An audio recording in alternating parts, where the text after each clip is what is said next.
Vale, bueno, en primer lugar, muchas gracias a la intervención de Marie-Hélène, merci beaucoup Marie-Hélène. Al final, guarda relación con la intervención que voy a hacer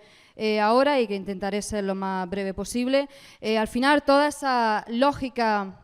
imperialistas que nos ha ido comentando la compañera, para nosotras eso se expresa de la manera más bestia, más cruda con el conflicto de Palestina. Ya lo estamos viendo, hoy de hecho esta mañana hemos tenido una formación sobre eso por parte de Ahmed. Y bueno,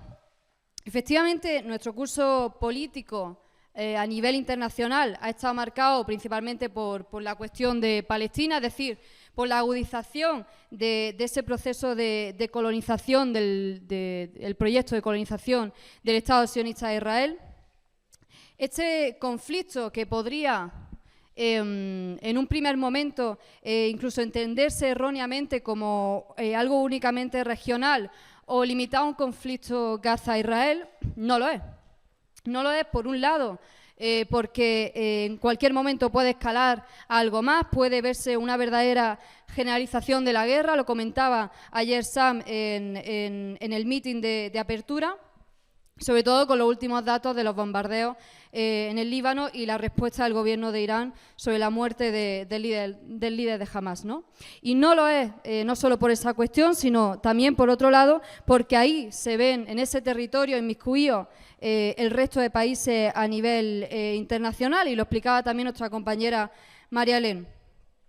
Ya sea por una complicidad puramente directa en intereses sobre ese territorio, en envíos de armamento, en comercialización, en ganancias sobre ella, o ya sea en algo más indirecto, digamos, por ese silencio frente a la masacre televisada que estamos viviendo. Es decir, que al final hablamos de un conflicto puramente internacional, un escenario de enfrentamiento entre diferentes fracciones de la burguesía, y en el que Israel solo ha podido y podrá seguir llevando a cabo este proceso colonialista gracias al apoyo financiero de los países imperialistas, nos lo explicaba esta mañana la compañera, y de la burguesía que los dirige, ¿no? Y ahí nosotros y nosotras, como comunistas revolucionarias, tenemos la tarea de presionar a nuestros propios imperialismos para que dejen de apoyar al Estado de Israel. Nos lo comentaba también Xavier esta mañana en la formación, ¿no? Tenemos nosotros y nosotras esa tarea, la clase trabajadora, y nadie más, porque ya sabemos que la burguesía solo piensa en enriquecerse independientemente del número de muertos palestinos que día a día sigue aumentando, y porque parte de esa comunidad internacional, por parte de ella no podemos esperar más, ¿no? No hemos visto, de hecho, ninguna sanción, eso lo repetimos en las manifestaciones constantemente en Granada. No hemos visto ninguna sanción impuesta al Estado de Israel o ninguna acción concreta sobre ella por parte de esa comunidad internacional de la que hablamos, como sí se hizo, sin embargo, con la guerra de Ucrania, que nos comentaba la compañera, en la que en las primeras semanas, desde el estallido de la guerra, nos pudimos ya encontrar con sanciones interpuestas a Rusia. Y no hemos visto esas sanciones sobre Israel, pero como decía, tampoco nos las esperábamos. Entonces nos preguntamos ¿por qué? ¿Por qué eso se da en Rusia, en la guerra con Ucrania, y no ocurre aquí? Pues bueno, para nosotras este conflicto imperialista, por supuesto, se dan unas características distintas a la guerra de Ucrania.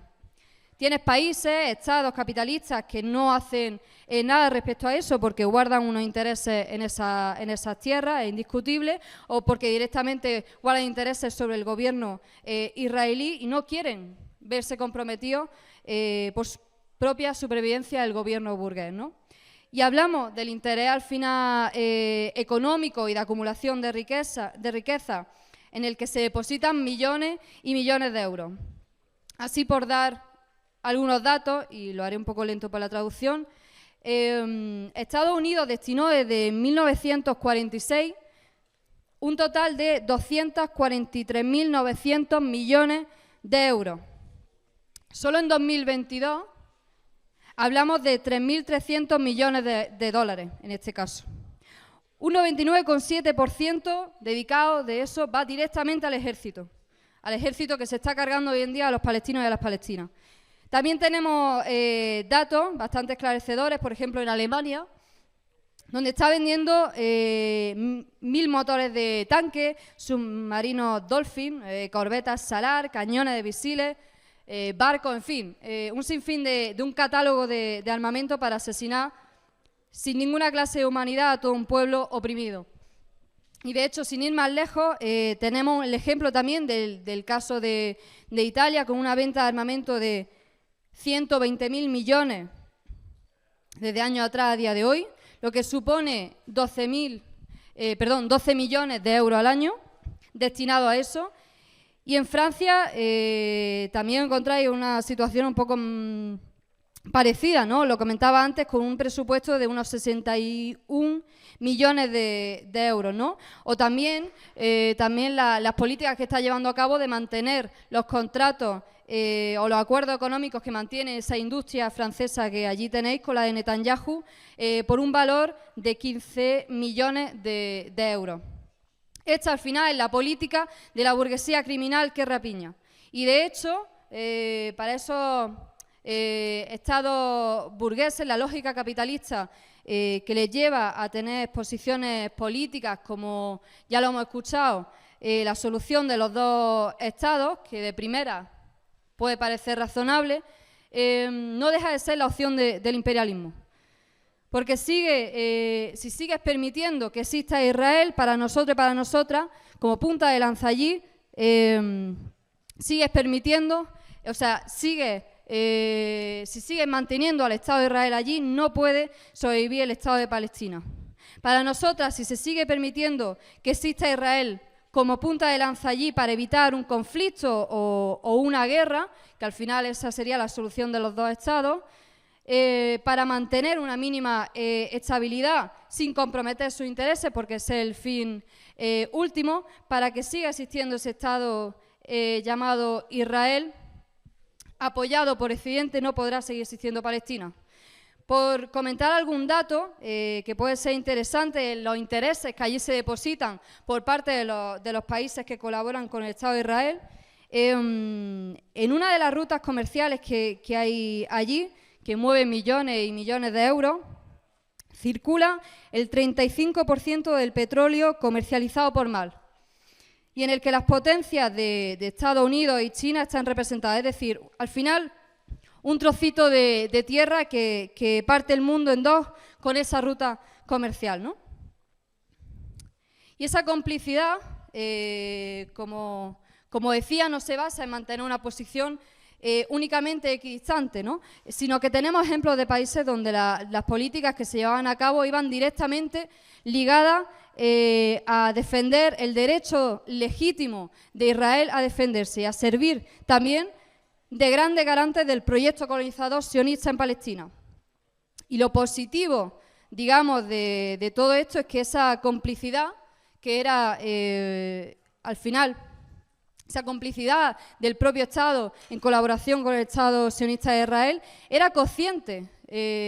por gran parte de la población de la clase trabajadora, que en esta ocasión no tragó con el discurso de malos y buenos que el imperialismo nos intentó vender. Y con esa conciencia respondió, y respondió lo suficiente para que esos países se vieran obligados a reaccionar también con políticas, incluso rozando el autoritarismo en algunos casos. Por poner algunos ejemplos, en Estados Unidos, la última demostración de rechazo a esas políticas de colaboración del Joe Biden con Netanyahu fue con la ocupación del Capitolio, que todas hemos visto, de 500 judíos americanos, representando que esta lucha no se trata de una lucha antisemita, sino una lucha antisionista. Una ocupación precedida también de la acampada de carácter muy juvenil, lo hemos visto en solidaridad con Palestina, que han acabado originando una oleada al resto de países con cerca de 330 universidades sumándose a ella, ¿no? Unas protestas que nos recuerdan, lo comentaba esta mañana Víctor, NPA, nos recuerda a las vividas en 1968, cuando la guerra de Vietnam, en las universidades también, donde se llevaban a cabo protestas estudiantiles no solo contra una guerra genocida como ocurre ahora, apoyada por el imperialismo estadounidense, sino que también se estaba defendiendo, estaban defendiendo el derecho a poder expresarse políticamente sin ser intimidada o incluso arrestadas por la policía, como ha ocurrido en esta ocasión, donde hubo despidos de profesores por criticar la violencia de Israel, donde hubo también más de 133 arrestos de estudiantes y amenazas constantes por ser expulsados a todos ellos y a todas ellas. También en Europa estamos teniendo el caso en el que se ha seguido una lógica represiva, pero especialmente en Alemania y Francia lo estamos viendo muy bien, ¿no? Donde en esta última, en Francia, se prohibían, lo expresabais estos días las compañeras, se prohibían manifestaciones relacionadas con la solidaridad con Palestina, alegando que son manifestaciones que hacen apología al terrorismo, criminalizando a estudiantes como las compas de NPA que están hoy aquí, cuando quieren realizar algún mitin en solidaridad, incluso llegando a arrestos y violencia policial junto con toda la campaña de desprestigio brutal que han vivido las compas. No son nuestras compas, también todo aquel que luchaba por la cuestión y que criticaba el papel colonial y genocida de Israel. Una campaña que se basaba en el desprestigio, acusándoles de antisemitismo, ¿no? Como mencionaba antes, con unas tácticas que siguen la misma línea al final de 1948 de victimización constante. Incluso Alemania ayuda ahí en ese discurso al decir, por ejemplo, cito, que ha financiado parte de la adquisición israelí de submarinos y corbetas como una forma de ayuda militar a Israel para apoyarle en su defensa en una especie de compensación por los crímenes nazis. O cuando el canciller alemán decía también en octubre, cito textualmente, nuestra propia historia, nuestra responsabilidad derivada del Holocausto hace que sea una tarea perpetua para nosotros defender la seguridad del Estado de Israel. Pero es que no es que sea una cuestión sagrada ni religiosa, sino algo, lo recordábamos, puramente estratégico y que tiene una función de servir de pata a la Europa y al Medio Oriente y a los países imperialistas. Y finalmente, aquí me detengo en el caso del Estado español, que es lo que nos toca. En el caso del Estado español tenemos la situación de que, a pesar de la ilusión que pueda verse de fuera, desde el exterior, de tener un gobierno PSOE-Sumar como un gobierno que ha sido vehemente e incluso permisivo con la cuestión palestina, al final ha sido solo eso y se ha quedado en eso, en una ilusión. No nos llamemos a engaño en ese sentido. Aquí este gobierno de izquierda reformista lleva una política completamente hipócrita con una doble vara de medir garrafal. Mientras reconoce públicamente al Estado de Palestina, apoya a Israel y el derecho de legítima defensa desde el minuto 1 del ataque de octubre. A la vez que aprueba un gasto militar presupuestario de unos 16.000 millones de euros, un 62,4% más desde que llega Pedro Sánchez al poder, manda barcos cargados de armamento a atracar nuestras costas, armamento para el Estado de Israel. Y además hace un uso completamente electoralista con la cuestión de Palestina, en el que reconoce el Estado de Palestina para utilizarlo como un elemento de movilizador de las movilizaciones que se estaban dando en el Estado. Y una vez terminan esas elecciones europeas, manda a levantar todos con sus cuerpos de seguridad del Estado la acampada. Sobre todo, esto lo expresará y lo explicará más detenidamente nuestra compañera Ada mañana en el foro de lucha, ¿no?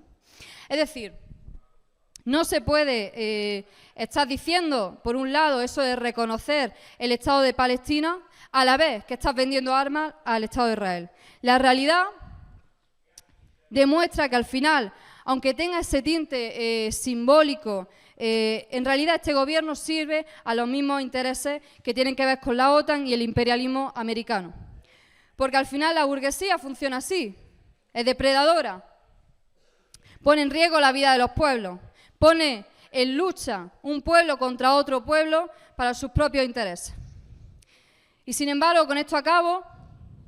a pesar de toda esa represión y de política timorata, reformista y de complicidad con este sistema capitalista y del Estado sionista y colonial de Israel, que no se enfrenta, por supuesto, a los intereses de la burguesía, a pesar de todo eso, no ha habido ni un solo mes en el que el Estado español no haya habido una movilización en solidaridad con Palestina con un buen seguimiento en números en todas ellas. Incluso algunas victorias en el Estado español no las hemos podido encontrar, como las de Barcelona, como mencionaba esta mañana Ahmed, o recientemente en las embarcaciones de Cartagena o Algeciras, donde se logra tener una intervención directa desde la clase trabajadora sobre el armamento que se quería enviar al Estado de Israel para asesinar a la población civil y de la que se está utilizando actualmente. Tenemos también otra pequeña victoria, aunque sea pequeñita, para nosotras ha sido un gran aprendizaje, como la victoria que vivimos en Granada por la oleada de las acampadas que se iniciaba en Estados Unidos, que nos ha permitido para nosotras en la provincia de Granada que haya una reactivación del movimiento estudiantil y que está dando saltos de conciencia. Y también, por supuesto, a lograr que nuestra universidad rompiera lazos académicos con Israel, siendo la primera en el Estado español en hacerlo. Es decir, estas expresiones, estas luchas en las calles, este ciclo de movilizaciones a nivel internacional, generan, ensanchan un punto de fisura en una brecha en el sistema capitalista, lo mencionaba antes la compañera también. Nosotras, sobre eso, como comunistas revolucionarias, tenemos que ensanchar, tenemos que aumentar esas brechas y solamente mediante la movilización sostenida y la constitución de un amplio movimiento de apoyo a los pueblos oprimidos, comenzando con nuestros propios gobiernos, podremos poner en jaque este sistema. Y para eso, y con esto acabo, es fundamental la construcción de las organizaciones revolucionarias. Muchas gracias.